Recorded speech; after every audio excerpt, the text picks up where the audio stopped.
Over the last few weeks, the Pre-1.9 random seed glitchless community has been going mental with world records. In Fume's 1907, the third time he's held the record and showing how close the first sub-19 speedrun was to happening.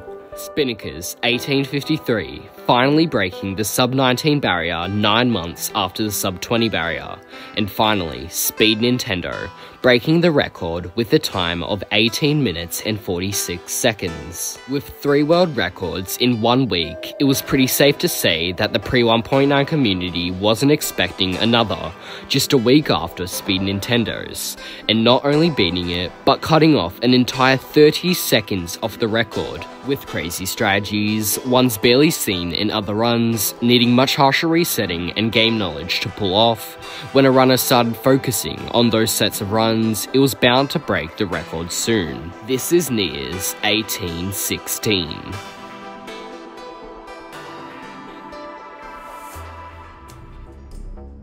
If you are new and enjoyed this sort of content, please consider subscribing. It means a whole lot to me, and I'm nearing pretty close to 2,000 subscribers, and if we could hit that by the time my channel is 1 year old, that would be amazing. So with that out of the way, let's get into the video. In Minecraft Pre-1.9 speedruns, the current meta to obtain ender pearls fast was to use towers that would be built up high enough that upon player death, the runner would respawn at the top of the tower, far enough that all mobs in the vicinity would despawn, allowing for new, fresh spawns, including endermen for ender pearls. Since these towers could only be used at night, runners were pace locked, meaning that they could only start obtaining their ender pearls at night, around 10 minutes and 25 seconds. Another strategy that could be used is simple, hunting down and killing endermen. While being viable, it's way too slow and can take multiple in-game nights just to obtain a few pearls. There's also doing the same, hunting endermen and killing them, but in the nether, skipping the entire night cycle, being able to obtain pearls whenever. But seriously, who's ever going to do that in a Minecraft speedrun? Finally, there's another strategy, by far the fastest and proven to be the fastest, trading strats. Similar to versions 1.14 or 1.15, the runner levels up villagers, typically clerics, in order to unlock high enough trades, 1.14 and 15 giving ender pearls, and in versions Pre-1.9 heading straight to Eyes of Ender. Oh yeah, that's pretty cool, Eyes of Ender straight from villagers. But how exactly does that speed up the run? Well, just remember, in order to obtain Eyes of Ender, you for 1 need ender pearls, and 2 blaze powder, coming from blaze rods, and the only way to obtain blaze rods being to kill blazes in a nether fortress. With villagers trading Eyes of Ender, it allows the runner to skip the entire step of entering the nether, locating and navigating over to a fortress, killing blazes, and exiting back out the nether, saving possible minutes off the run. Unfortunately, with this strategy being tough to pull off, from the extensive amount of luck needed to perform, runners stuck with tower strategies, every so often maybe having a run or two with the possibility of trading strategies. And when a runner would finally start grinding for only trading runs, it would show how much potential these runs had. So let's take a look at the runner who did just that. Nieuh, clearly being an insane player with incredible game knowledge and out-of-this-world mechanics, holding an 1128 and 1.16 RSG, the former world record in filtered seed glitchless of 5 minutes and 27 seconds, and of course, the new Pre-1.9 random seed glitchless world record of 18 minutes and 16 seconds. But that's not the only achievements in Pre-1.9 Nieuh has. Before the world record, his PB was a 2036, putting him in the top 10, as well as a 1635 end enter, the fastest end enter in Pre-1.9 ever, behind Eliotex's 1446 end enter, also happening to use trading strats. With the long list of runs Nieuh has, it's one of the most deserving world records in the category to this day, and now that I've broken down all that you need to know at this point, let's begin the analysis. After loading into the world and spotting a village as well as a desert temple, he begins with the temple. After obtaining the loot from the desert temple, from iron to make his tools, rotten flesh which can be used for food, and gold which will be an immense help with the trading process. After collecting wood and crafting his tools, he ran over to a lava pool seen earlier in the run, and building a nether portal. Whoa, Hyreinax, go back a little. You said trading strats didn't require entering the nether, and you would be correct, to an extent. I'll get more into it later, but basically, Nieuh will be going into the nether later on in the run for a brief period of time. But not just yet, he just needs to prepare for later on. After building his nether portal and making his way over to the village, Nieuh is already 5 minutes into the run. And while it seems like he hasn't made that much progress so far, don't worry, because things are about to speed up drastically.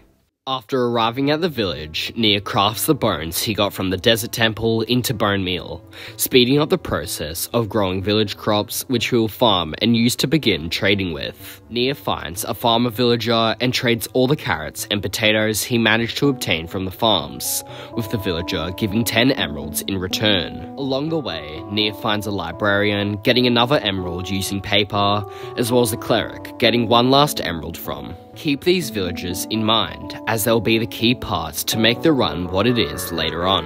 With the 12 emeralds Nieuh obtained from the 3 villagers, he had a chance of having to spend all those emeralds, as well as have an extremely hard time with completing the run, but an equally as likely chance of having to only spend just a few emeralds. This is because Nieuh is about to obtain his first Eye of Ender just 6 minutes into the run, and with there being a chance of spending a whopping 11 emeralds on one Eye of Ender, he could also only need to spend 7. So after spending 1 emerald to unlock the Eye of Ender trade, he saw that the RNG gods went in his favour, and he only had to pay 7 emeralds for 1 Eye of Ender, doing so, obtaining his first Eye of Ender at 6 minutes and 35 seconds. Not a bad pace for a run of this caliber. You might have been wondering all throughout the run, hey, what's that box on the screen? Well, you've probably actually seen it before. In 1.16 speedruns, runners use a program named the Ninja Brain Bar to calculate the location of the stronghold using Eyes of Ender, and this box you see is known as the Contra Calc, essentially doing the exact same task as the Ninja Brain Bar, just more suited for Pre-1.9 runs. By 7 minutes and 45 seconds, Nieuh knew the exact location of the stronghold, spending a few minutes travelling over to it, and by 10 minutes he was in the stronghold. Whoa, Hyreinax, why is he entering the stronghold now? The portal having 11 Eyes of Ender already generated in it is about a 1 in 10 billion chance. Well, with there being libraries in strongholds, libraries containing books, and librarians in villages typically lacking books, Nieuh can get as many books as he needs extremely quickly, plus some, and he can trade those books with the librarian for emeralds. See where I'm going here? With an almost full iron axe, Nieuh has a lot of bookshelves he had to mine, and after about 3 or so minutes, he had enough, digging down into the portal room where he already saw 2 eyes in it. With the 3rd placed in, Nieuh would only need 9 more Eyes of Ender to enter the end. Decent, but still a lot more work until the run was over. Hey, remember before when Nieuh built a nether portal and didn't use it? Well, now that's about to come into play. After building a nether portal, using the lava in the portal room, entering the nether, and setting up some TNT to explode as he went back through to the overworld, Nieuh spawned right back at the original portal, next to the village, saving minutes of travelling all the way back, being able to immediately begin his trades. Pause for a second. Here the run could continue on as normal, have a tiny setback but not too much to worry about, or be completely killed, causing for an instant reset. Basically, with Nieuh needing to trade so much books over the next while, there's a high chance of the villager running out of stock and needing to be traded for a different item to restock the book trade again.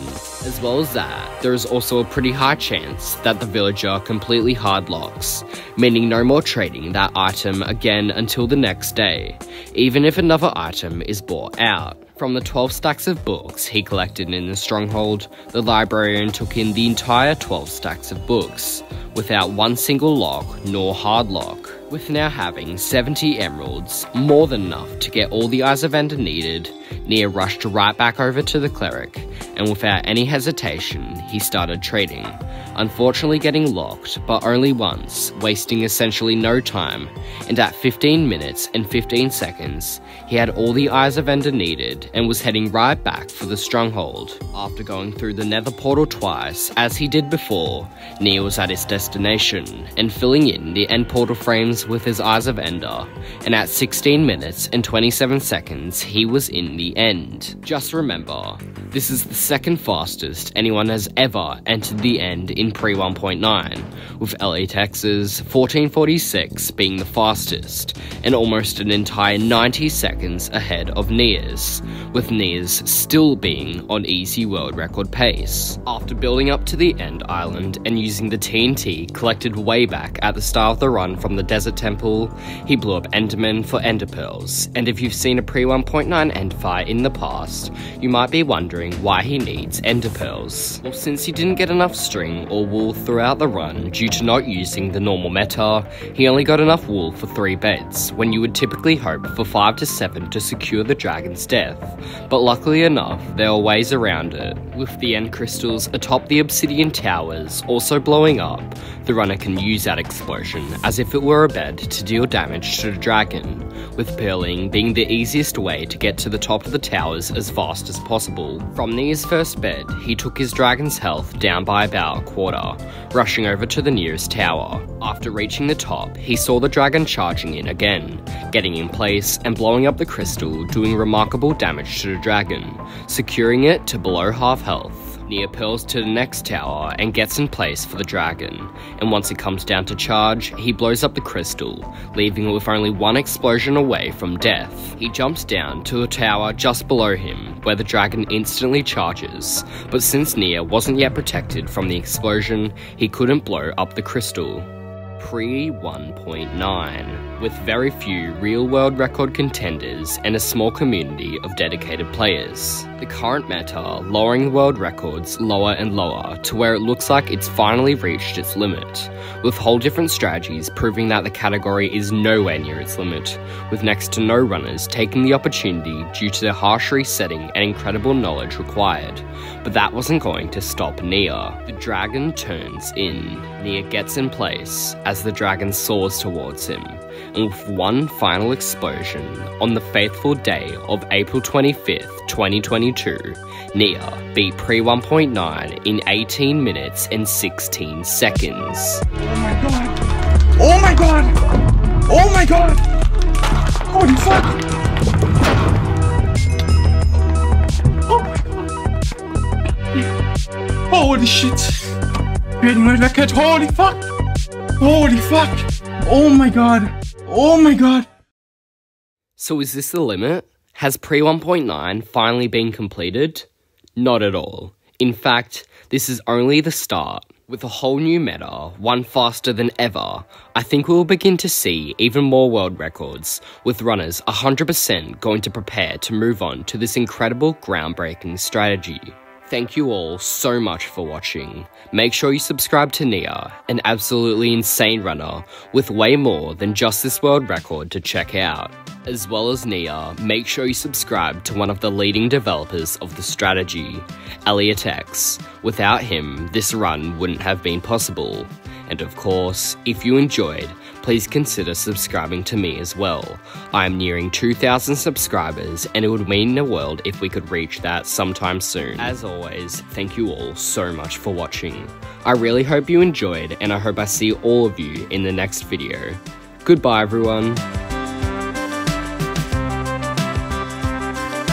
Okay, new world record already, love that for you. Hyreinax curse, living strong, oh my god, let's go. New video out soon. Okay, goodbye everyone.